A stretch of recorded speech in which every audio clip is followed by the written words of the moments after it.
légende de taurin, écu de chêne. Il apprit comment il vainquit l'orque blanc. Azog le profanateur, lui coupant le bras et repoussant ses troupes devant la Moria. Bataille où il vit son grand-père périr. Avec eux il parcourut la terre du milieu pour affronter un dragon, récupérer une cité, un trésor. Mais quelle ne fut pas sa surprise quand ils croisèrent la route de l'Opale. Un homme sur son loup, guidé par une haine rancunière, se dresse face au roi des nains des rebelles. Taurin affronte Azog dans un combat acharné, sanglant, écu de chêne, contre l'Orpale.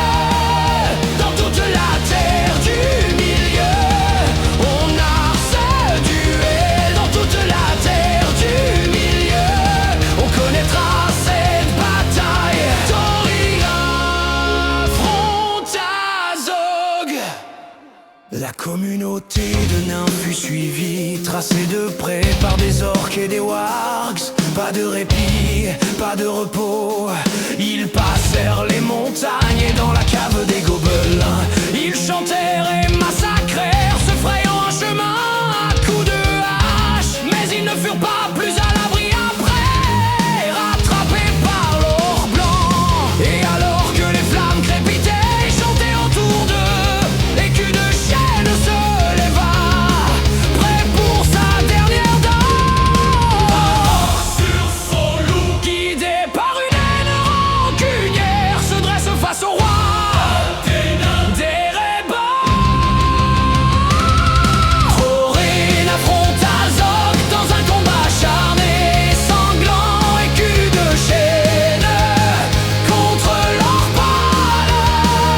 Dans toute la terre du milieu, on narre ce duel. Dans toute la terre du milieu, on connaîtra cette bataille. Thorin affronte Azog.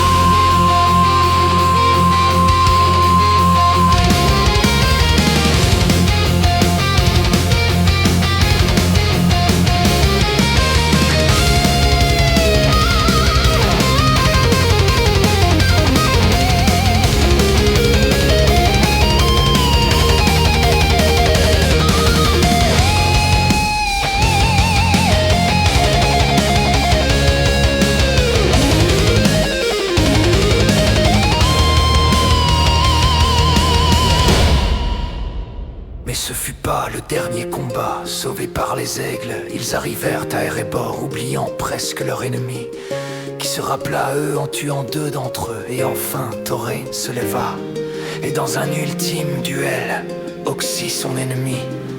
Mais avec lui vit aussi s'éteindre sa lignée royale. Un orque sur son